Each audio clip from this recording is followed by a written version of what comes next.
আসসালামু আলাইকুম সুপ্রিয় শিক্ষার্থীরা, আশা করি তোমরা ভালো আছো এবং নিরাপদে আছো। আজকে উচ্চ মাধ্যমিক দ্বিতীয় বর্ষের অনলাইন ক্লাসে তোমাদেরকে স্বাগত জানাচ্ছি। তোমরা জানো যে আমরা অম্লক্ষার প্রশমন বিক্রিয়া সম্পর্কিত যে গাণিতিক সমস্যাগুলো ছিল সেই সমস্যাগুলো আমরা সমাধান করছিলাম। তো আজকে ইনশাল্লাহ সেই সমস্যাগুলোর সমাধান, যে টাইপের অঙ্কগুলো বাকি আছে সেগুলো সমাধান করলে এই টপিকটা শেষ হয়ে যাবে। তারপর আমরা জারণ বিজারণ সম্পর্কিত যে গাণিতিক সমস্যা আছে বা জারণ বিজারণের যে টপিক্সটা আছে, অনেক ইম্পর্টেন্ট একটা টপিক্স, সেই টপিক্স নিয়ে আমরা আলোচনা করব। ওকে, দেখো গতদিন আমরা এই গাণিতিক সমস্যাটি সমাধান করেছিলাম যে তিনটি ভিন্ন ঘনমাত্রার এবং ভিন্ন ধরনের অ্যাসিড আছে, সেই অ্যাসিডগুলোকে যদি একটা দ্রবণে মিশ্রিত করা হয় তবে সেই মিশ্রিত দ্রবণের ঘনমাত্রা কত হতে পারে, সেই ধরনের একটা গাণিতিক সমস্যা আমরা সমাধান করেছিলাম। সেখানে আমি বলেছিলাম তোমাদের যে যদি এরকম ধরনের গাণিতিক সমস্যা থাকে যে একের অধিক অর্থাৎ 2 থেকে 3টি অ্যাসিড আছে, যে অ্যাসিডগুলো ঘনমাত্রা ভিন্ন আছে, সেক্ষেত্রে অ্যাসিডগুলোর ঘনমাত্রা একই রকম করে নিতে হয়, অর্থাৎ 1 মোলার করে নিলে সবচেয়ে ভালো হয়। এবং সেক্ষেত্রে লক্ষ্য করতে হবে যে কোন অ্যাসিড থেকে কত মোল হাইড্রোজেন আয়ন আমরা নর্মালি পেয়ে থাকি। যেমন আমরা এক্ষেত্রে আছে যে হাইড্রোক্লোরিক অ্যাসিড থেকে সাধারণত হাইড্রোক্লোরিক অ্যাসিড পানি যদি বিয়োজিত হয়ে যায় তখন কিন্তু 1 মোল হাইড্রোজেন আয়ন পাই। সেক্ষেত্রে আবার সালফারিক অ্যাসিড যদি হয় সেক্ষেত্রে আমরা 2 মোল হাইড্রোজেন আয়ন কিন্তু পাই আর কি। তো যে অ্যাসিডটির ক্ষেত্রে 2 মোল হাইড্রোজেন আয়ন হবে সেক্ষেত্রে কিন্তু তার আয়তনকে 2 দ্বারা গুণ করে নিতে হবে। ওকে, তো আমরা প্রতিটা ক্ষেত্রে 1 মোল করে নিয়েছিলাম প্রতিটা ঘনমাত্রা, এবং সেক্ষেত্রে এই নতুন ঘনমাত্রার জন্য আয়তন কত হবে সেজন্য আমরা V1S1 এবং সমান V2S2 এই ফর্মুলা কিন্তু আমরা ইউজ করেছিলাম। সেক্ষেত্রে V1টা হচ্ছে প্রাথমিক আয়তন, তারপর S1 হচ্ছে প্রাথমিক ঘনমাত্রা, আর S2 হচ্ছে আমি যে নতুন ঘনমাত্রা রূপান্তরিত করছি অর্থাৎ 1 মোলার। সেক্ষেত্রে আয়তনটা কত হবে, V2 মান কত হবে সেটা আমাদের ক্যালকুলেশন করে নিতে হবে এই ফর্মুলা অনুযায়ী। আর যে ক্ষেত্রে অ্যাসিডটি একের অধিক যদি হাইড্রোজেন আয়ন দেয় সেই পরিমাণ দ্বারা গুণ করে নিতে হবে, অর্থাৎ সালফিক অ্যাসিডের ক্ষেত্রে 2 মোল দ্বারা 2 মোল হাইড্রোজেন আয়ন পাবো, অর্থাৎ 2 দ্বারা গুণ করে নিতে হবে। যদি ফসফরিক অ্যাসিড হয় সেক্ষেত্রে 3 মোল হাইড্রোজেন আয়ন পাবো। তোমরা তো জানো যে ফসফরিক অ্যাসিডের সঙ্গে হচ্ছে H3PO4। তো এই ক্ষেত্রে 3 মোল আমরা হাইড্রোজেন আয়ন পাবো, সেজন্য এই ক্ষেত্রে কিন্তু 3 দ্বারা গুণ করে নিতে হবে। ওকে, তারপর আমাদের রূপান্তরিত আয়তন অর্থাৎ যে আয়তনটা আমরা রূপান্তরিত করলাম সেটাকে যোগ করে নিব। অপরদিকে প্রকৃত যে আয়তন অর্থাৎ প্রকৃত যে পরিমাণটি অর্থাৎ 20 মিলি এক্ষেত্রে ছিল, 15 মিলি এক্ষেত্রে 60 মিলি, এগুলোর মোট প্রকৃত আয়তন কত হয় সেখান থেকে আমরা ওই V1S1 V2S2 ফর্মুলা নতুনভাবে ব্যবহার করে নতুন যে ঘনমাত্রা, প্রকৃত যে ঘনমাত্রা সেটা বের করে নিতে পারি। ওকে, এরপর আমরা এই গাণিতিক সমস্যাটিও সমাধান করেছিলাম 4 নাম্বারটি। তো আজকে আমরা 5 নম্বর গাণিতিক সমস্যা থেকে শুরু করব। তো 5 নম্বর গাণিতিক সমস্যা কি উল্লেখ করা আছে, বলা আছে যে 2.7 গ্রাম ভরের কোনো এক অম্লীয় ক্ষারকে, এক অম্লীয় ক্ষার কাকে বলা হয়, তোমরা জানো যে যে ক্ষারগুলো 1 মোল হাইড্রোক্লোরিক অ্যাসিডকে প্রশমিত করতে পারে, তাহলে যে ক্ষারগুলো 1 মোল হাইড্রোক্লোরিক অ্যাসিডকে প্রশমিত করতে পারে সেই ক্ষারকে বলা হয় এক অম্লীয় ক্ষার। তাহলে যেমন আমরা যদি বলি যে এম হাইড্রোক্সাইড এই ক্ষারের কথা যদি আমরা চিন্তা করি, তাহলে এম হাইড্রোক্সাইড ক্ষার হাইড্রোক্লোরিক অ্যাসিডের সঙ্গে বিক্রিয়া করবে, করে কি লবণ উৎপন্ন করবে, এম ক্লোরাইড লবণ প্লাস 1 মোল কিন্তু আমরা পানি পাবো, 1 মোল পানি তৈরি হচ্ছে। তাহলে এই ক্ষেত্রে দেখো সমতা হয়ে গেছে কিন্তু। তাহলে এই ধরনের একটা হাইড্রোক্সাইডই কিন্তু বা এই ধরনের একটি ক্ষারই হচ্ছে এক অম্লীয় ক্ষার। সেক্ষেত্রে আমরা যদি বলি যে এটা মনে করো সোডিয়াম হাইড্রোক্সাইড অথবা পটাশিয়াম হাইড্রোক্সাইড, তবু কিন্তু হবে আর কি।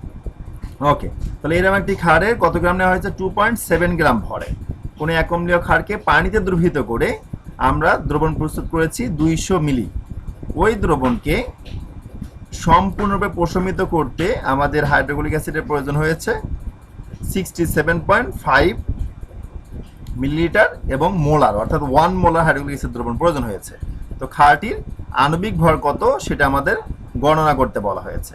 তো আমরা এক্ষেত্রে যেহেতু বুঝতে পারছি যে একটা ক্ষারের সঙ্গে একটা অ্যাসিডের অম্লক্ষার প্রসারণ বিক্রিয়া, তাহলে আমরা ফর্মুলা ব্যবহার করব কোনটি, VA অর্থাৎ অ্যাসিডের আয়তন SA অ্যাসিডের ঘনমাত্রা সমান ভিবি ক্ষারের আয়তন এসবি ক্ষারের ঘনমাত্রা।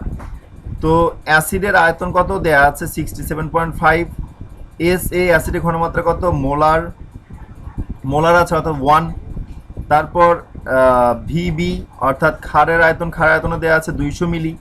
তো ক্ষারের ঘনমাত্রাটা কিন্তু দেওয়া নেই, কিন্তু আমাদের ক্ষারের আণবিক ভর বের করতে বলা হয়েছে, তো আমরা কিভাবে এটা করব? ভিএ অ্যাসিডের আয়তনটা আমরা যদি বসাই নেই 67.5, অ্যাসিডের ঘনমাত্রা কত 1 মোলার অর্থাৎ মোলার দ্রবণ। অ্যাসিডের আয়তন কত? অ্যাসিডের আয়তন হচ্ছে 200 মিলি, কিন্তু ক্ষারের আয়তন 200 মিলি, কিন্তু ক্ষারের ঘনমাত্রাটা আমরা জানি না। তো ক্ষারের কতটুকু পরিমাণ মিক্সড করা হয়েছিল 200 মিলির মধ্যে সেটি কিন্তু আমরা জানি। অর্থাৎ এসবির মানটা আসলে কত হবে? এসবি সমান হচ্ছে ঘনমাত্রা সমান বা সি সমান যাই বলো না কেন, ঘনমাত্রা সমান হচ্ছে 1000 ডাব্লিউ ভাগ এম ভি। এই ফর্মুলাটা কিন্তু আমরা জানি ঘনমাত্রা বের করার। তো আমাদের ডাব্লু হচ্ছে প্রদত্ত ভর, অর্থাৎ কতটুকু ভর আমরা নিয়েছিলাম। তো ডাব্লু মানটা কিন্তু আমরা জানি, ডাব্লু মানটা কত 2.7 গ্রাম। তো 2.7 আমরা দিলাম, 2.7 দিলাম। এম ভি, এমটা হচ্ছে আণবিক ভর যেটা আমাদের বের করতে হবে, এম ভি। ভিটা কত? যত আয়তনের দ্রবণ তৈরি করা হয়েছে, আমাদের আয়তনের দ্রবণ তৈরি করা হয়েছে 200 মিলি, তার মানে 200 মিলি আয়তনের দ্রবণ আমরা তৈরি করেছি। এটা আমাদের এস বির সমান 1000 ইন্টু 2.7 ভাগ এম ইন্টু 200। তাহলে এই মানটা যদি আমরা এখানে বসাই, 1000 গুণন 2.7 ডিভাইডেড বাই এম ইন্টু 200। তাহলে এই মানটা যে আমরা এখানে বসালাম, এইখান থেকে ক্যালকুলেশন করলে কিন্তু এম এর মান বের হয়ে আসবে, অর্থাৎ আণবিক ভরের মান কিন্তু অটোমেটিক্যালি বের হয়ে আসবে। এবং সেই আণবিক ভরের মান কিন্তু আমরা দেখব পাবো হচ্ছে 40 গ্রাম পার মোল, অর্থাৎ এটি হচ্ছে সোডিয়াম হাইড্রোক্সাইড ক্ষার, কারণ সোডিয়াম হাইড্রোক্সাইড আণবিক ভর হচ্ছে 40 গ্রাম। ওকে, এ হচ্ছে এই ধরনের গাণিতিক সমস্যা।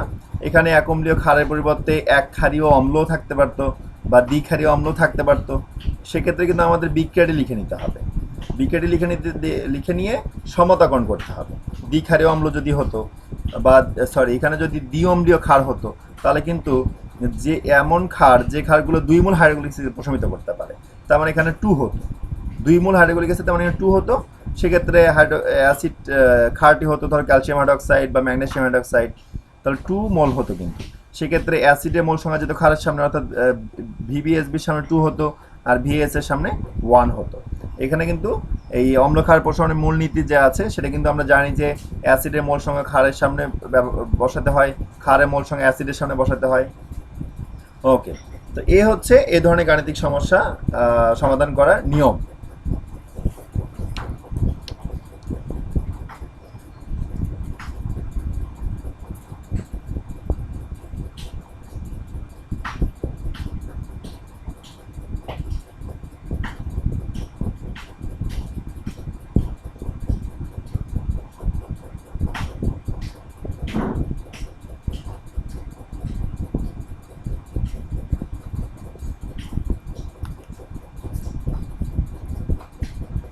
আচ্ছা, এখন হচ্ছে আমরা 6 নম্বর গাণিতিক সমস্যাটি দেখব।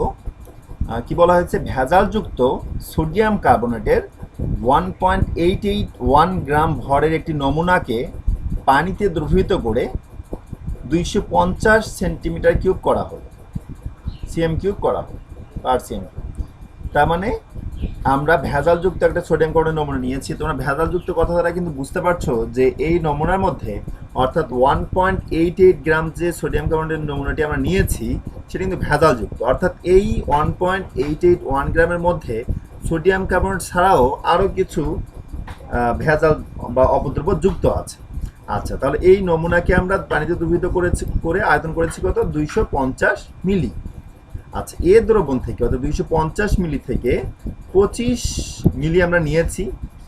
সে সেই 25 মিলি নিয়ে টাইট্রেশন করে দেখেছি m/10 অর্থাৎ ডেসিমোলার মাত্রার হাইড্রোক্লোরিক অ্যাসিডের প্রয়োজন হয় 24.05 মিলি। তাহলে এই সোডিয়াম কার্বনের মধ্যে ভেজালের শতকরা পরিমাণ কত আছে সেটা আমাদের বের করতে হবে। তাহলে এখন একটা কথা হচ্ছে, আমরা যে এই যে ভেজালযুক্ত সোডিয়াম কার্বনেটের নমুনা নিয়ে 250 মিলি আয়তনের দ্রবণ তৈরি করলাম, সেই দ্রবণ থেকে 25 মিলি নিয়ে হাইড্রোক্লোরিক অ্যাসিডের সাথে টাইট্রেশন করে একটা প্রশমন বিক্রিয়া ঘটানো হলো। তো ওই ভেজালযুক্ত নমুনার মধ্যে সোডিয়াম কার্বনেট যতটুকু আছে ততটুকু সোডিয়াম কার্বনেটই কিন্তু এই হাইড্রোক্লোরিক অ্যাসিডের সঙ্গে প্রশমন বিক্রিয়া করবে, ভেজাল যতটুকু আছে সেটুকু কিন্তু করবে না। তাহলে এইখানে আমাদের প্লাস পয়েন্ট একটি, যে ভেজালযুক্ত যে সোডিয়াম কার্বনের নমুনাটি আছে ওই নমুনার মধ্যে সোডিয়াম কার্বনেট যতটুকু আছে সেই ততটুকু সোডিয়াম কার্বনেটই কিন্তু শুধুমাত্র এই হাইড্রোক্লোরিক অ্যাসিডের সঙ্গে প্রশমন বিক্রিয়া করবে, অপদ্রব কিন্তু কোনো প্রশমন বিক্রিয়া করবে না। তো আমরা যতটুকু ওই সোডিয়াম কার্বনেটের নমুনা হাইড্রোক্লোরিক অ্যাসিডের সঙ্গে প্রশমন বিক্রিয়া করলো, আমরা টাইট্রেশনের মূলনীতির সাহায্যে কিন্তু ততটুকু বের করতে পারবো। কিভাবে? আমাদের দ্রবণটি ছিল ক্ষারের দ্রবণটি অর্থাৎ সোডিয়াম কার্বনেটের দ্রবণটি ছিল 250 মিলি, সেখান থেকে আমরা কতটুকু নিয়েছি? 25 মিলি নিয়ে বিক্রিয়া করেছি। আচ্ছা, এখন তাহলে আমরা প্রথমত সোডিয়াম কার্বনেটের মধ্যে বা সোডিয়াম কার্বনেটের যে ভেজাল নমুনাটি ছিল তার মধ্যে সোডিয়াম কার্বনেট যতটুকু আছে তার সঙ্গে হাইড্রোক্লোরিক অ্যাসিডের যে বিক্রিয়াটি ঘটবে সেই বিক্রিয়াটি যদি আমরা লিখি, বিক্রিয়াটি কি হবে? Sodium chloride plus carbon dioxide plus পানি, এটি বিক্রিয়া। এবং আমরা যদি সমতাকরণ করি তাহলে এখানে অবশ্যই 2 দিতে হবে, এখানে 2 হবে, আর পানি ঠিক আছে, কার্বন ঠিক আছে, অক্সিজেন ঠিক আছে। আচ্ছা, এটা সমতাকরণ। তার মানে 1 মোল সোডিয়াম কার্বনেট 2 মোল হাইড্রোক্লোরিক অ্যাসিডের সঙ্গে বিক্রিয়া করে। এদের ক্ষেত্রে টাইট্রেশনের মূলনীতি অনুসারে যে ফর্মুলা হবে সেটা হচ্ছে VASA সমান VBSB, এবং আমরা জানি অ্যাসিডের মোল সংখ্যা যায় ক্ষারের সামনে, অর্থাৎ ক্ষারের সামনে দিব 2 দিব এখানে। আচ্ছা, তাহলে এটা আমাদের এই বিক্রিয়াটির জন্য বা এই প্রশমন বিক্রিয়ার জন্য এটা আমাদের সূত্র। ওকে, এখন আমরা দেখব অ্যাসিডটি কতটুকু নিয়েছিলাম। অ্যাসিড নিয়েছিলাম 24.05 মিলি, আর অ্যাসিডের ঘনমাত্রা হচ্ছে m/10 অর্থাৎ 0.1 মোলার। আর ক্ষারটি নেওয়া হয়েছিল 25 মিলিলিটার 250 ml থেকে। তো প্রথমে আমরা 25 মিলির জন্য কতটুকু হাইড্রোক্লোরিক অ্যাসিড যে বিক্রিয়া করছে এই পরিমাণটুকু, এটা আমরা আগে ক্যালকুলেশন করি। ওকে, তাহলে 25 মিলির জন্য অর্থাৎ অ্যাসিডের আয়তনটা ছিল কত? অ্যাসিডের আয়তন নেওয়া হয়েছিল 24.05 সরি, অ্যাসিডের ঘনমাত্রা ছিল 0.1 মোলার অর্থাৎ n/10 1/10, এটা আর কি দুটা বসালে হলো 2 ইন্টু ক্ষারের যে আয়তন, ক্ষারের আয়তন কত? 25 মিলি আমরা ক্ষারের দ্রবণটা নিয়েছিলাম। আর ক্ষারের ঘনমাত্রা কত? ক্ষারের ঘনমাত্রা আমরা জানি না, সেটাই বের করব। ওকে, তাহলে এখান থেকে যদি আমরা এসবির মানটা বের করি, এসবির মানটা কত হবে? এখানে 24.05 তার সঙ্গে 0.1 গুণ আকারে আছে সেটা থাকলো, আর এখানে 25 × 50, সেই 50 মানটা আমরা নিচে বসাই। এখন আমরা ক্যালকুলেশন করে দেখি। ক্যালকুলেশন হচ্ছে 24.05 গুণন 0.1 2.405 ডিভাইডেড বাই 50। তাহলে আমাদের ক্ষারের যে ঘনমাত্রা সেটা হচ্ছে 0.0481, এটা হচ্ছে আমাদের ক্ষারের ঘনমাত্রা।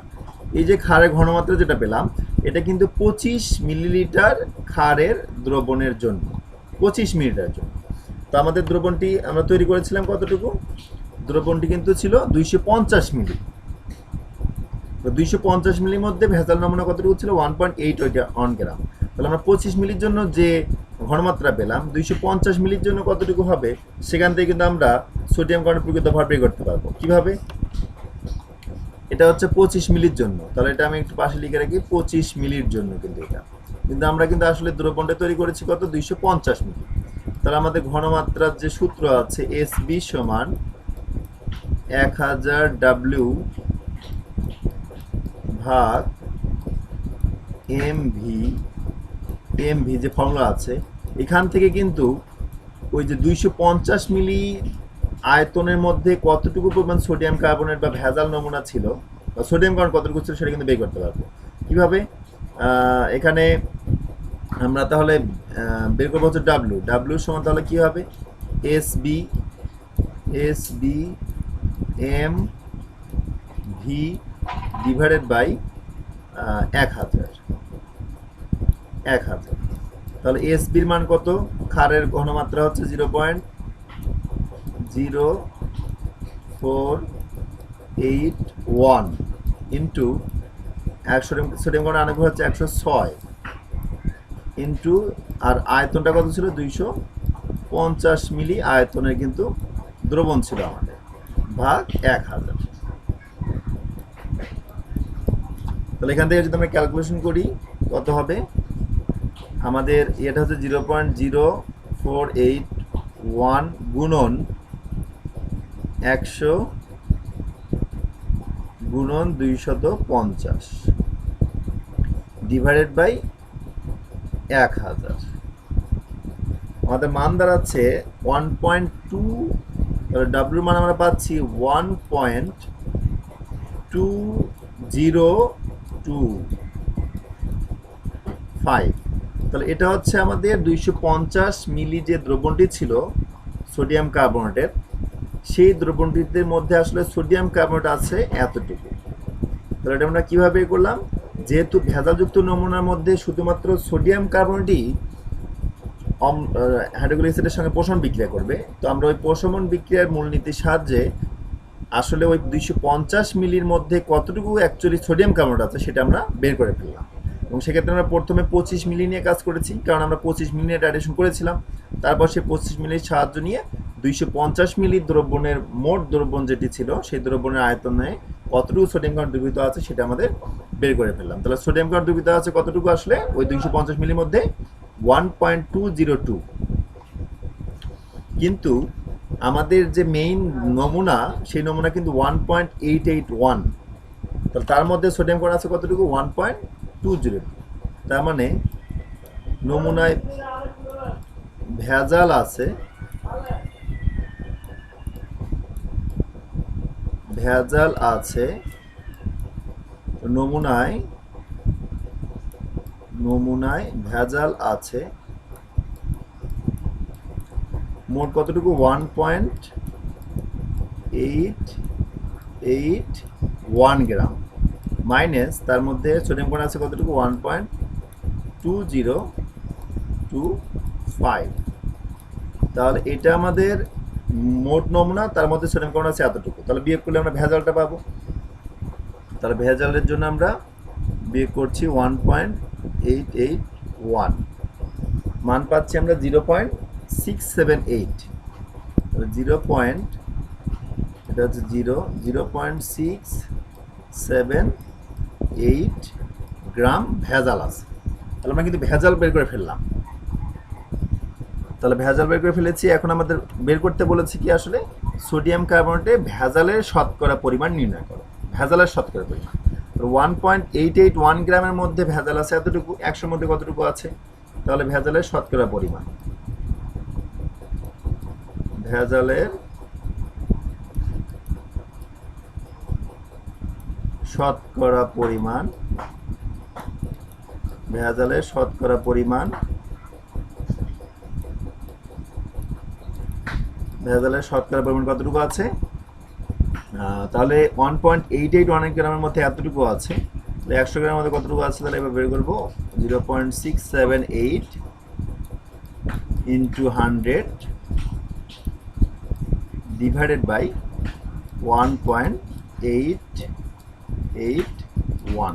তাহলে এখান থেকে কিন্তু আমরা ভেজালের শতকরা পরিমাণ বের করে ফেলতে পারবো। তাহলে সেটা একটু বের করি। 0.678 গুণন 100 ডিভাইডেড বাই 1.881।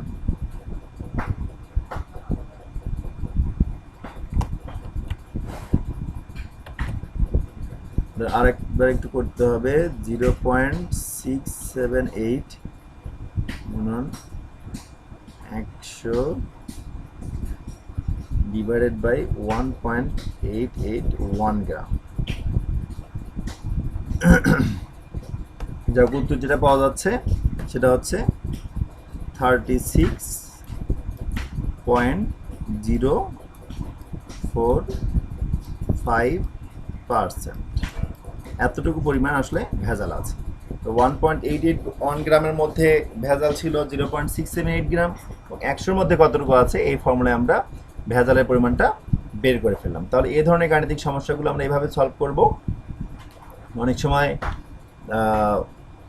উত্তরে ভুল দেয়া থাকে, সেক্ষেত্রে ঘাবড়ানোর কিছু নেই, কারণ আমাদের এই ম্যাথটার ক্ষেত্রেই মনে হচ্ছে উত্তরে ভুল দেয়া আছে।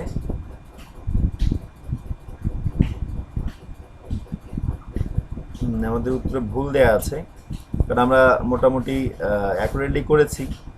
তাহলে অনেক সময় প্রশ্নের উত্তরে যদি ভুল দেওয়া থাকে বইয়ে, সেক্ষেত্রে ঘাবড়ানোর কিছু নেই, নিয়ম ঠিক থাকলেই হয়ে যাবে। ওকে, তাহলে ভেজালের শতকরা পরিমাণ এইভাবে আমরা বের করতে পারি। অনেক সময় বলতে পারে যে বিশুদ্ধতার শতকরা পরিমাণ বের করো, তাহলে সেক্ষেত্রে আমাদের ইয়ে করতে হবে যে 1.881 গ্রামের মধ্যে বিশুদ্ধ আছে এতটুকু পরিমাণ, 100 গ্রামের মধ্যে কত সেটা বের করতে হবে। যদি বলা হয় ভেজালের পরিমাণ, তাহলে আগে ভেজালটা বের করে নিতে হবে, ভেজাল কতটুকু আছে, তারপর তার শতকরা হিসাব করতে হবে। আর যদি বলে বিশুদ্ধতার পরিমাণ, তাহলে আসলে ভেজালের মধ্যে কতটুকু বিশুদ্ধ আছে সেটা বের করে নিয়েই শতকরা করলেই হয়ে যাবে। তাহলে এই ম্যাথটা কিন্তু সাবধানে করতে হবে। শেষে কি চেয়েছে, ভেজালের শতকরা পরিমাণ চেয়েছে না বিশুদ্ধতার শতকরা পরিমাণ চেয়েছে, সেটা কিন্তু ভালোভাবে লক্ষ্য করতে হবে। ওকে,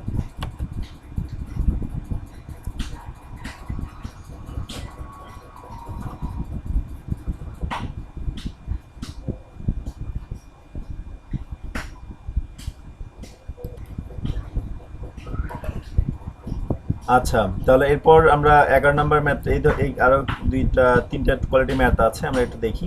11 নম্বর ম্যাথে কী বলা হয়েছে, 50 মিলি ডেসিমোলার সালফারিক অ্যাসিড দ্রবণ এবং 100 মিলি সেমিমোলার সোডিয়াম হাইড্রোক্সাইড দ্রবণ মিশ্রিত করলে মিশ্রণটি অম্লীয় না ক্ষারীয় হবে। মিশ্রণের ঘনমাত্রা কত এটা বের করতে বলা হয়েছে। মিশ্রণটি প্রথমে অম্লীয় হবে না ক্ষারীয় হবে সেটা বের করতে হবে, তারপর মিশ্রণের ঘনমাত্রা কত সেটা বের করতে হবে। তো প্রথমে আমরা দেখি মিশ্রণটি অম্লীয় না ক্ষারীয় সেটাকে বের করি। সেটা কেমন হবে, তাহলে 11 নম্বর ম্যাথে 50 মিলি ডেসিমোলার সালফারিক অ্যাসিড দ্রবণ। তোমাদের আমি বলেছিলাম যখনই এই একটা অম্ল এবং একটা ক্ষার পরস্পরের সঙ্গে মিশ্রণের প্রকৃতি জানতে চাওয়া হবে, তখনই অবশ্যই ওই অ্যাসিড এবং ক্ষারের মোল বের করে নিতে হবে। তাহলে আমাদের অ্যাসিডটি হচ্ছে, অ্যাসিডের ঘনমাত্রা দেওয়া আছে, ধরো CA ধরে করলাম, CA বা এসে যাই বলো না কেন, দেওয়া আছে ডেসিমোলার, তার মানে 0.1 মোলার, 1 মোলার। আয়তন দেওয়া আছে কত, VA আয়তন দেওয়া আছে হচ্ছে 50 মিলি, আর কি আয়তন দেওয়া আছে 50 মিলি। তাহলে আমরা এখান থেকে সালফিক অ্যাসিডের মোল কীভাবে বের করে নিব, সালফিক অ্যাসিডের মোল হচ্ছে, মোল বের করার নিয়ম হচ্ছে ঘনমাত্রার সঙ্গে আয়তন দ্বারা গুণ করে নিতে হয়।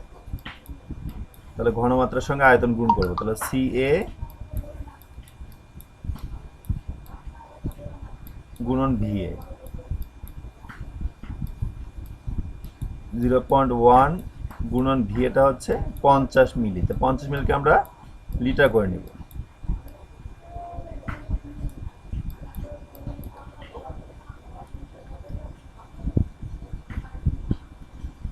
(0.1 গুণন 50 ডিভাইডেড বাই 1000। আমাদের মোল হচ্ছে 0.005 মোল।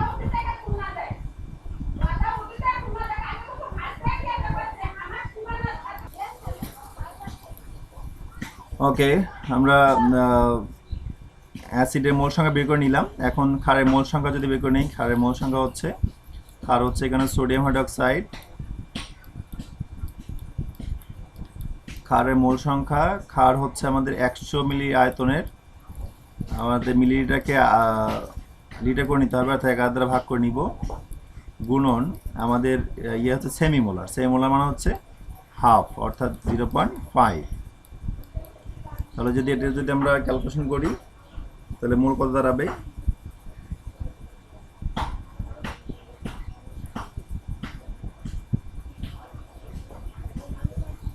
0.05 মোল। 0.05 মোল। ওকে, তাহলে আমরা সালফুরিক অ্যাসিড এবং সোডিয়াম হাইড্রোক্সাইডের মোল সংখ্যা বের করে নিলাম। এখন আমাদের কাজ হচ্ছে দেখব যে এরা কি অনুপাতে বিক্রিয়া করে। সোডিয়াম হাইড্রোক্সাইডের সঙ্গে সালফুরিক অ্যাসিড কি অনুপাতে বিক্রিয়া করে সেটা আমরা দেখব। সোডিয়াম হাইড্রোক্সাইডের সঙ্গে সালফুরিক অ্যাসিড এর বিক্রিয়া করলে সোডিয়াম সালফেট তৈরি হবে, লবণ, সোডিয়াম সালফেট লবণ প্লাস পানিতে হবে। এখন যদি সমতাকরণ করতে হয় তাহলে এখানে 2 দিতে হবে এবং এখানে 2 হলে এখানেও 2 হবে। ওকে, তাহলে আমরা দেখতে পাচ্ছি যে 1 মোল সালফুরিক অ্যাসিড 2 মোল সোডিয়াম হাইড্রোক্সাইডের সঙ্গে বিক্রিয়া করে। তাহলে 1 মোল সালফুরিক অ্যাসিড বিক্রিয়া করা হচ্ছে 2 মোল সোডিয়াম হাইড্রোক্সাইডের সঙ্গে, অর্থাৎ এই যে সোডিয়াম হাইড্রোক্সাইডের মোল সংখ্যা আমরা যে দেখছি এর দ্বিগুণ পরিমাণ বিক্রিয়া করবে এর, অর্থাৎ আমি যদি সালফুরিক অ্যাসিডের মোল সংখ্যা এখানে নিচে লিখি 0.005 আছে, আর সোডিয়াম হাইড্রোক্সাইডের মোল হচ্ছে 0.05 পরিমাণ। তাহলে আমরা সোডিয়াম হাইড্রোক্সাইডের মোলটাকে যদি আমরা গুণ করি 0.05 গুণন 2 তাহলে 0.1 হচ্ছে। সালফুরিক অ্যাসিডের সোডিয়াম হাইড্রোক্সাইডের মোলটা হচ্ছে 0.1 মোল পরিমাণ। আচ্ছা, যেহেতু এটা আমরা যদি 2 গুণ করি আর কি, 2 গুণ করলে এটা হবে, 2 গুণ করলে আমরা এই মানটা পাবো। যাই হোক, যেহেতু 1 মোল সালফুরিক অ্যাসিড 2 মোল সোডিয়াম হাইড্রোক্সাইডের সঙ্গে বিক্রিয়া করে, 1 মোল সালফুরিক অ্যাসিড 2 মোল সোডিয়াম হাইড্রোক্সাইডের সঙ্গে বিক্রিয়া করে, অতএব সালফুরিক অ্যাসিডের অর্ধেক,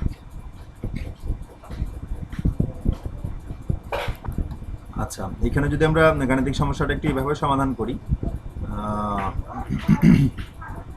এটাকে যদি আমরা স্কিপ করি, ধরো এগুলোকে রাখলাম না, আমাদের 2 গুণন করলাম না, তো আমাদের শুধুমাত্র আমরা যেটা করবো সেটা হচ্ছে, যেহেতু এই সমীকরণ থেকে দেখা যাচ্ছে 1 মোল সালফুরিক অ্যাসিড 2 মোল সোডিয়াম হাইড্রোক্সাইডের সঙ্গে বিক্রিয়া করে এবং এদের পরিমাণের মধ্যে দেখছি যে সালফুরিক অ্যাসিডের পরিমাণটা খুবই কম, এখানে 0.05 আর এখানে 0.005। ওকে, প্রায় 10 গুণ কম আর কি। যা হোক, মনে রাখবা এই ধরনের ম্যাথে যে উপাদানটির পরিমাণ কম থাকবে সেই উপাদানটি নিয়ে হিসাব করব। অর্থাৎ 1 মোল সালফুরিক অ্যাসিড বিক্রিয়া করে, 1 মোল সালফুরিক অ্যাসিড বিক্রিয়া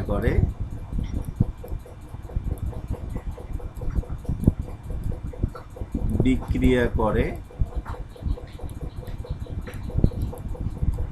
2 মোল সোডিয়াম হাইড্রোক্সাইডের সঙ্গে, 2 মোল সোডিয়াম হাইড্রোক্সাইডের সঙ্গে, 2 মোল সোডিয়াম হাইড্রোক্সাইডের সঙ্গে। তাহলে 0.005 মোল সালফুরিক অ্যাসিড বিক্রিয়া করবে কতটুকুর সঙ্গে? 2 into 0.005, অর্থাৎ 0.01 মোল সালফুরিক অ্যাসিডের সঙ্গে, 0.01 মোল সালফুরিক অ্যাসিডের সঙ্গে, সোডিয়াম হাইড্রোক্সাইডের সঙ্গে। তাহলে এতটুকু সোডিয়াম হাইড্রোক্সাইড বিক্রিয়া করে শেষ হয়ে যাবে এতটুকু সালফুরিক অ্যাসিডের সঙ্গে, 0.005 মোল সালফুরিক অ্যাসিডের সঙ্গে সোডিয়াম হাইড্রোক্সাইডের এত মোল বিক্রিয়া করে শেষ হয়ে যাবে। তো আমাদের সোডিয়াম হাইড্রোক্সাইড আছে কতটুকু? 0.05 মোল। তাহলে সোডিয়াম হাইড্রোক্সাইড, অতএব সোডিয়াম হাইড্রোক্সাইড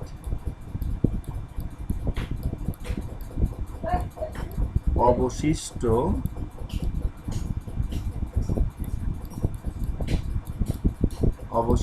থাকবে কত 0.005 মাইনাস 0.01 সমান কত হবে? সমান হচ্ছে 0.04 মোল পরিমাণ সোডিয়াম হাইড্রোক্সাইড অবশিষ্ট থাকবে। তাহলে এক্ষেত্রে যেহেতু এই সালফারিক অ্যাসিড এবং সোডিয়াম হাইড্রোক্সাইড বিক্রিয়ার ফলে মিশ্রিত দ্রবণ যেটি হবে, সেখানে যেহেতু 0.04 মোল সোডিয়াম হাইড্রোক্সাইড অবশিষ্ট আছে, তাহলে অবশ্যই মিশ্রণটির দ্রবণ হবে ক্ষারীয়। ওকে, তাহলে মিশ্রণটি কি হচ্ছে? ক্ষারীয় হবে। আমরা সলভ করে ফেললাম, দ্রবণটি ক্ষারীয় হবে। এখন মিশ্রণের ঘনমাত্রা কত হবে, অর্থাৎ এই 0.04 মোল সোডিয়াম হাইড্রোক্সাইডের ঘনমাত্রা কত, সেটা বের করবো কীভাবে? ঘনমাত্রা বের করার ফর্মুলা কি? ঘনমাত্রা সমান হচ্ছে মোল ভাগ আয়তন। মোল কত? মোল ভাগ আয়তন। তাহলে মোল সমান কত? মোল হচ্ছে 0.04 মোল সোডিয়াম হাইড্রোক্সাইড। এটাকে আয়তন দ্বারা ভাগ করবে না। আয়তন কত? আয়তন হচ্ছে দ্রবণটি যখন মিশ্রিত করা হয়েছে তখন মোট আয়তন কত হয়েছে? 50 মিলিলিটার এবং 100 মিলিলিটার, অর্থাৎ 150। তাহলে মিশ্রণের মোট আয়তন হচ্ছে 150 মিলিলিটার। তো আমরা মিলিটারকে কী করবো? ইটা করে নেবো, অর্থাৎ 1000 দ্বারা ভাগ করে নেব। এখন দেখি আমাদের মান কত বের হয়। 1000 গুণন 0.04 ডিভাইডেড বাই 150, 0.26 পরিমাণ ঘনমাত্রা হচ্ছে 0.26 মোলার। তাহলে আমাদের মেইন যে মিশ্রিত দ্রবণ, সেই মিশ্রিত ঘনমাত্রা আমরা কত পাচ্ছি? 0.26 মোলার। ওকে, তাহলে দ্রবণটি ক্ষারীয় হলো এবং তার ঘনমাত্রাটা আমরা এইভাবে বের করলাম, মিশ্রিত দ্রবণের ঘনমাত্রা। তাহলে এইভাবে এই ধরনের গাণিতিক সমস্যাগুলো আমরা সমাধান করব। ওকে, এখন হচ্ছে 12 নম্বর গাণিতিক সমস্যা। 12 নম্বর গাণিতিক সমস্যা কি বলা হয়েছে? যে এক টুকরো ম্যাগনেসিয়ামকে 40 cm³ অর্থাৎ 40 মিলিলিটার m ডিভাইডেড বাই 5 অর্থাৎ 1/5 মোলার হাইড্রোক্লোরিক অ্যাসিড দ্রবণে সম্পূর্ণরূপে দ্রবীভূত করা হলো। দ্রবণের অতিরিক্ত অ্যাসিড প্রশমিত করতে 60 মিলিলিটারের ডেসিমোলার সোডিয়াম হাইড্রোক্সাইড প্রয়োজন হলে ম্যাগনেসিয়াম টুকরার ভর কত ছিল? ম্যাগনেসিয়াম পারমাণবিক ভর দেওয়া আছে। তাহলে প্রথমত ম্যাগনেসিয়ামকে মিশ্রিত করা হয়েছে হাইড্রোক্লোরিক অ্যাসিডের সঙ্গে। তারপর ওই ম্যাগনেসিয়ামের সঙ্গে হাইড্রোক্লোরিক অ্যাসিডের বিক্রিয়ার পর যতটুকু হাইড্রোক্লোরিক অ্যাসিড অবশিষ্ট ছিল, সেই হাইড্রোক্লোরিক অ্যাসিডকে প্রশমিত করার জন্য সোডিয়াম হাইড্রোক্সাইডের প্রয়োজন হয়েছে এতটুকু পরিমাণ, অর্থাৎ 60 মিলি ডেসিমোলার সোডিয়াম হাইড্রোক্সাইড প্রয়োজন হয়েছে। কোশ্চেন করা হয়েছে ম্যাগনেসিয়াম টুকরার ভর কত ছিল। ওকে, তাহলে এখানে ম্যাথ হচ্ছে দুইটি অংশে বিভক্ত। তাহলে ম্যাথ হচ্ছে 12 নম্বর গাণিতিক সমস্যাটি আমরা সমাধান করব। প্রথম বিক্রিয়া করা হয়েছে কার সঙ্গে? কার? ম্যাগনেসিয়ামের সঙ্গে হাইড্রোক্লোরিক অ্যাসিডের। ম্যাগনেসিয়াম 2 মোল হাইড্রোক্লোরিক অ্যাসিডের সঙ্গে বিক্রিয়া করতে পারবে। সমতাকরণ যদি আমরা করি, আমি সমতাকরণ করে দিলাম। কারণ ম্যাগনেসিয়ামের সঙ্গে হাইড্রোক্লোরিক অ্যাসিড বিক্রিয়া হলে ম্যাগনেসিয়াম ক্লোরাইড তৈরি হবে এবং হাইড্রোজেন গ্যাস তৈরি হবে। সেক্ষেত্রে কিন্তু অবশ্যই 2 মোল পরিমাণ লাগবে আর কি। যাও, আর তাহলে ম্যাগনেসিয়ামের সঙ্গে হাইড্রোক্লোরিক অ্যাসিড বিক্রিয়ার পর যতটুকু হাইড্রোক্লোরিক অ্যাসিড অবশিষ্ট থাকবে, সেই হাইড্রোক্লোরিক অ্যাসিড আবার সোডিয়াম হাইড্রোক্সাইডের সঙ্গে বিক্রিয়া করবে, প্রসারণ বিক্রিয়া যেটি। সোডিয়াম হাইড্রোক্সাইডের সঙ্গে বিক্রিয়া করবে, করে কি উৎপন্ন হবে? সোডিয়াম ক্লোরাইড প্লাস পানি। তাহলে আমাদের এই গাণিতিক সমস্যায় যেটা আছে, হাইড্রোক্লোরিক অ্যাসিডের আয়তন দেয়া আছে, হাইড্রোক্লোরিক অ্যাসিডের ঘনমাত্রা দেয়া আছে, ক্ষার যতটুকু লেগেছে সেই ক্ষারের আয়তন দেয়া আছে, ক্ষারের ঘনমাত্রা আমাদের দেয়া আছে। তো এটা আমরা কিভাবে এই গাণিতিক সমস্যাটি সমাধান করব? যেহেতু ক্ষারের এবং অ্যাসিডের ঘনমাত্রা এবং আয়তন দেওয়া আছে, সেখান থেকে কিন্তু এই বিক্রিয়ায় আসলে কতটুকু হাইড্রোক্লোরিক অ্যাসিড বিক্রিয়া করেছে হাইড্রোক্লোরিক অ্যাসিডের সঙ্গে সোডিয়াম হাইড্রোক্সাইডের যে বিক্রিয়া আছে, এখানে কতটুকু হাইড্রোক্লোরিক অ্যাসিড বিক্রিয়া করে শেষ হয়ে গিয়েছে, সেটা যদি আমরা বের করতে পারি, তাহলে কিন্তু ম্যাগনেসিয়ামের সঙ্গে কতটুকু বের করেছে সেটা আমরা, বা ম্যাগনেসিয়ামের সঙ্গে কতটুকু বিক্রিয়া করেছে সেটা আমরা বের করতে পারবো। আমি কি বললাম আবারও বলছি, যেহেতু সোডিয়াম, আমি পরিমাণগুলো একটু লিখি। 60 আমাদের অ্যাসিড আছে হচ্ছে সরি ক্ষার লেগেছে হচ্ছে 60 মিলি অর্থাৎ 60 সিএম কিউব, আর ঘনমাত্রা হচ্ছে 1/10 মোলার। আর অ্যাসিড অ্যাসিড বিক্রিয়া করেছিল আর কি, অ্যাসিডের আয়তন হচ্ছে মোট হচ্ছে 40 সিএম কিউব, 1/5 মোলার। আচ্ছা, তো ম্যাগনেসিয়ামের ভর কত সেটা আমাদের বের করতে বলা হয়েছে। তাহলে এখানে যদি আমরা এই 60 মিলিলিটার 1/10 মোলার সোডিয়াম হাইড্রোক্সাইড দ্বারা 1/5 মোলার হাইড্রোক্লোরিক অ্যাসিডে কতটুকু বিক্রিয়া করেছে সেটা আমরা বের করে নিতে পারি। অর্থাৎ VASA সমান VBSB, আমাদের মেইন ফর্মুলা এটা। তো এখান থেকে আমরা যদি অ্যাসিডের আয়তনটুকু বের করে নিতে পারি যে কতটুকু সোডিয়াম হাইড্রোক্সাইডের সঙ্গে বিক্রিয়া করেছে, ভিবির মান কত, ভিবির মান হচ্ছে 60 ইন্টু এসবির মান হচ্ছে 1/10, 1/10 মান হচ্ছে 0.1, আর এসে কত অ্যাসিডের আয়তন হচ্ছে 1/5। ওকে, তাহলে এখানে যদি আমি ক্যালকুলেশন করি যেটা দাঁড়াবে সেটা হচ্ছে টোটাল 60কে 0.1 দ্বারা গুণ করলে 6 হবে, আর 5টা উপরে গেলে 5 6 30 হবে। অর্থাৎ 30 সিএম কিউব আয়তনের হাইড্রোক্লোরিক অ্যাসিড বিক্রিয়া করেছে কার সঙ্গে, এই সোডিয়াম হাইড্রোক্সাইডের সঙ্গে। তাহলে আমরা এই সোডিয়াম হাইড্রোক্সাইডের সঙ্গে যতটুকু হাইড্রোক্লোরিক অ্যাসিড বিক্রিয়া করেছে সেটা আমরা যদি বের করতে পারলাম, তাহলে ম্যাগনেসিয়ামের সঙ্গে তাহলে বাকিটুকু বিক্রিয়া করেছে। তাহলে অতএব ম্যাগনেসিয়ামের সঙ্গে ম্যাগনেসিয়াম টুকরার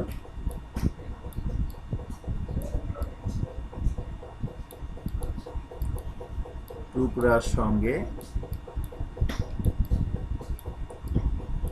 বিক্রিয়া করেছে বা বিক্রিয়া করেছে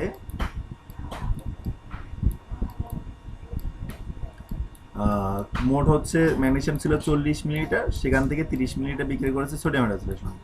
তাহলে এখান থেকে বের করতে পারবো 10 সিএম কিউব ম্যাগনেসিয়ামের টুকরার সঙ্গে হাইড্রোক্লোরিক অ্যাসিড বিক্রিয়া করেছে, 10 সিএম কিউব হাইড্রোক্লোরিক অ্যাসিড। তাহলে ম্যাগনেসিয়াম টুকরার সঙ্গে মোট বিক্রিয়া করেছে 10 মিলিলিটার হাইড্রোক্লোরিক অ্যাসিড। আমরা এখন এই 10 মিলিলিটার হাইড্রোক্লোরিক অ্যাসিডের আসলে ভর কত সেটা যদি বের করে নিই, কারণ এখানে কিন্তু ম্যাগনেসিয়াম টুকরার ভর বের করতে বলা হয়েছে। তাহলে এখানে ম্যাগনেসিয়ামের ভর বের করতে হলে হাইড্রোক্লোরিক অ্যাসিডের ভরটা আমাকে জানতে হবে, তাহলে আমরা এর সাথে সম্পর্ক করে বের করতে পারবো। তাহলে 10 সিএম কিউব হাইড্রোক্লোরিক অ্যাসিডের ভর কত, 10 সিএম কিউব কত ঘনমাত্রার 1/5 মোলার হাইড্রোক্লোরিক অ্যাসিডের ভর কত হবে, আমরা বের করব ডাব্লু। তাহলে ফর্মুলাটা কি, এস সমান বা সি সমান 1000 W/m ভি। তাহলে ডাব্লু বের করবো, ডাব্লু হচ্ছে এস এর মান কত, ঘনমাত্রা হচ্ছে 1/5 ইন্টু এম এর মান হচ্ছে হাইড্রোক্লোরিক অ্যাসিডের আণবিক ভর হচ্ছে 36.5, ভি হচ্ছে আয়তন কত, আয়তন বিক্রিয়া করছে 10 মিলিলিটার। তাহলে 10 দিলাম ভাগ 1000 করব, 1000। তাহলে ক্যালকুলেশন করলে কত দাঁড়াবে, ক্যালকুলেশন করলে দাঁড়াবে হচ্ছে 1/5 গুণন 34.5 গুণন 10, 73 ভাগ হচ্ছে 1000। তাহলে 0.073 গ্রাম, 0.073 গ্রাম আছে এই 10 মিলিলিটার 1/5 মোলার হাইড্রোক্লোরিক অ্যাসিডের ভর হচ্ছে 0.073 গ্রাম। তাহলে এখানে আমরা এখন ম্যাগনেসিয়ামের ভরটা বের করতে পারবো কিভাবে, ম্যাগনেসিয়ামের পারমাণবিক ভর হচ্ছে 24.3, আর হাইড্রোক্লোরিক অ্যাসিডের ভর হচ্ছে 36.5, কারণ ক্লোরিনের 35.5 এবং হাইড্রোজেনের 1। তাহলে বিক্রিয়া থেকে দেখা যাচ্ছে 36.5 ইন্টু 2 অর্থাৎ 73 গ্রাম হাইড্রোক্লোরিক অ্যাসিডের সঙ্গে বিক্রিয়া করে 24.3 গ্রাম ম্যাগনেসিয়াম। তাহলে এতটুকু হাইড্রোক্লোরিক অ্যাসিডের সঙ্গে কতটুকু বিক্রিয়া করবে আমরা বের করে নিতে পারবো কীভাবে। 73 গ্রাম বিক্রিয়া অনুসারে কথাটা লিখতে হবে। 1 নম্বর বিক্রিয়া অনুসারে এটাকে প্রথম বিক্রিয়া অনুসারে 73 গ্রাম হাইড্রোক্লোরিক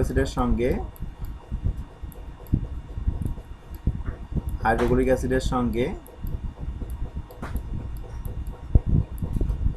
ম্যাগনেসিয়াম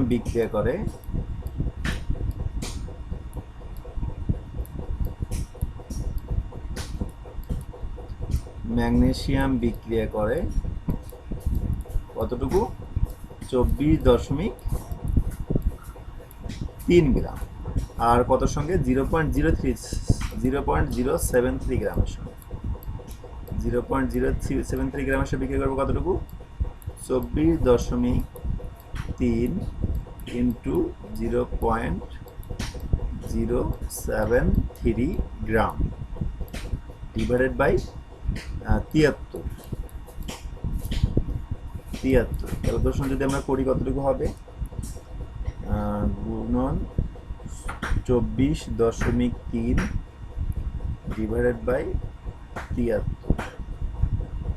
0.0243 গ্রাম তাহলে 0.0243 গ্রাম এতটুকু ম্যাগনেসিয়াম আসলে ওই অবশিষ্ট হাইড্রোক্লোরিক অ্যাসিডের সঙ্গে বিক্রিয়া করেছিল। তাহলে ম্যাগনেসিয়াম টুকরার ভর আমরা বের করে ফেললাম যেটা হচ্ছে 0.0243 গ্রাম। দেখি উত্তর ঠিক আছে কিনা।